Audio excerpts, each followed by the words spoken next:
How has a failure or apparent failure set you up for later success? Do you have a favourite failure of yours? I took career break from my role as a management consultant in 2013, and I took some time to consider my next steps. I moved to Toronto, Canada at the same time. I'd never considered working for myself before, and I wanted to try it out. Failure scared the hell out of me, so I had a history of taking the safe path to minimise the possibility of failure. I took a commission-only role with Investors Group, a financial services company in Canada, where I learned a lot and met the sales targets for a year, although I also earned less than my previous year at KPMG. That felt like failure. I joined a real estate team, Scholarhood, where I thought the financial opportunities would be better and I could work with some awesome people. Again, I learned a lot and had some success, although it was a difficult situation where the team's pipelines gave me plenty of clients, but I felt I wasn't knowledgeable enough to provide a quality service given my lack of Toronto real estate knowledge. Finally, I left the team to build my own real estate business within a Keller Williams brokerage, focusing on the area where I lived near the Danforth on the east side of Toronto. I wasted a few months learning the ropes and getting everything perfect before I started prospecting for new business. At the 6-month mark, I broke my leg and I launched a marketing campaign that I'd been working on. It took a long time to develop, but it didn't deliver the kind of results I wanted. What it really did was quench my curiosity, so I learned a lot, but that didn't pay the bills. Still, I built my first website, so that was a milestone. It still felt like failure. I started prospecting during my recovery from my broken leg, but I was working at nowhere near the activity level I'd been working at on the team. This meant I had more knowledge now, but far fewer clients. I learned the hard way that businesses don't run very well when the pipeline is dry. I joined a team at Path Real Estate to hold me accountable, and my activity level and results improved. They also taught me plenty about sales training, role playing, and coaching. I gave up half of my revenue to be on that team. It annoyed me that I had to pay such a large financial cost to make up for my lack of accountability. I made the decision to leave real estate and I moved back to Australia. From a results perspective, I viewed this period as a failure. From a growth perspective, I view it as a success. The key lesson I learned was that personal accountability is paramount to success in business and life. I also realized it wasn't yet my strong suit. Most people hire a coach or a personal trainer to keep them accountable. I figured it wasn't really necessary to hire a boss, so I built an accountability group for daily fitness activities. This accountability group turns my personal effort into a team outcome, and it ensures I don't let myself let the team down. I've also translated this accountability into my work activities. It's interesting to note that one good habit breeds more good habits. It took a few difficult years for me to learn this lesson, and it certainly felt like failure, but it set me up for future success. If you're interested, membership in the Daily Duns group could also help you on your path toward future success, and you can check it out at the andoandco.com website, the 7 Habits link. If you could have a gigantic billboard anywhere with anything on it, metaphorically speaking, getting a message out to millions or billions, what would it say and why? It could be a few words or a paragraph. If helpful, it can be someone else's quote. Are there any quotes you think of often or live your life by? My quote is either write something worth reading or do something worth writing by Benjamin Franklin. That's also why I'm interested in sitting down and hearing about people's stories. Number 5, what is one of the best or most worthwhile investments you've ever made? Could be investment of money, time, or energy. I invested a year into working for Scholarhood, a real estate startup in Toronto. We worked alongside another more established financial services startup called RateHub. I was there when we acquired an industry-leading brand, Zoocasa, and started rebuilding the team to suit the future vision. Because our website delivered so much value, we were best in class for online lead generation, and it was awesome to see how quickly a well-considered website can fill a sales pipeline. I'd never witnessed what it was like for people to turn their dreams into reality before, let alone people under 30. I was hooked. It made me realize my need to work on my own projects in order to be fulfilled. Hence this podcast. Number 6, what's an unusual habit or an absurd thing that you love?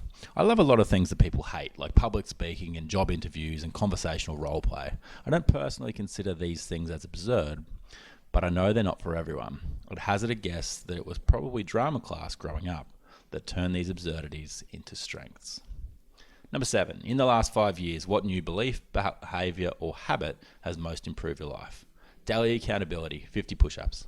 If you don't do it one day, make up for it for the next. If you don't make up for it, pay $5 for each day you skip. Tally it all up and give the money to charity at the end of the year. Best done at a group of friends, or join our group at andoandco.com/accountability. Interestingly enough, I've moved on at the moment from daily push-ups and I'm just doing daily cardio, looking to drop a few kilos and hit my goal of 88 kilos, which is a couple of kilos heavier than I was when I finished school in 2003. Number 8, what advice would you give to a smart, driven college student about to enter the real world, and what advice should they ignore? Now, this is just for me, and it's what I would have liked to have heard. Start early. Use your years in university to get out there and start listening to other people's stories, contributing to their dreams and considering your own. Reach out to people you admire and ask for what you want, especially if it aligns in some way with what they want. Gain experience. Be willing to work for free. Hang out with other people that have done far more with their lives than you have. It will start to become normal. You'll live up to their normal, and your experience will be so much further ahead than it would have been had you continued to hang out only with your natural peers. If you can, leave your hometown for at least 6 months. Force yourself to meet new people, soak up the scenery, and question your old thought processes. I found the new environment helped me immensely. Read books, listen to podcasts, follow your curiosity and share what you've learned. Align yourself with other growth-oriented people and push each other to cultivate outstanding lives. Along the way, give everyone in your network an opportunity to meet one another. Ask them to do the same. A rising tide will lift all boats. You can find one at our regular meetup at Beers with Mates. Check out Beers with Mates at beerswithmates.com. Finally, don't play it safe. Consider yourself the writer of your own story. Imagine that you'll have to read it on your deathbed. Everyone at your funeral will get a copy. As Benjamin Franklin said, either write something worth reading or do something worth writing. In my opinion, it's better to do than write, but there's always both. Number 9, what are bad recommendations you hear in your profession or area of expertise? You shouldn't get too close to your clients. Always have them meet you at your office. In my opinion, client service is based on closeness. As you become to build a stronger relationship, there's more trust. When there's more trust, you can do far more with that relationship. Number 10, in the last 5 years, what have you become better at saying no to? Distractions or invitations, etc. And what new realizations and or approaches have helped? Any other tips? I'm not very good at this one. I typically lead with yes or trying to change the offer to better suit me.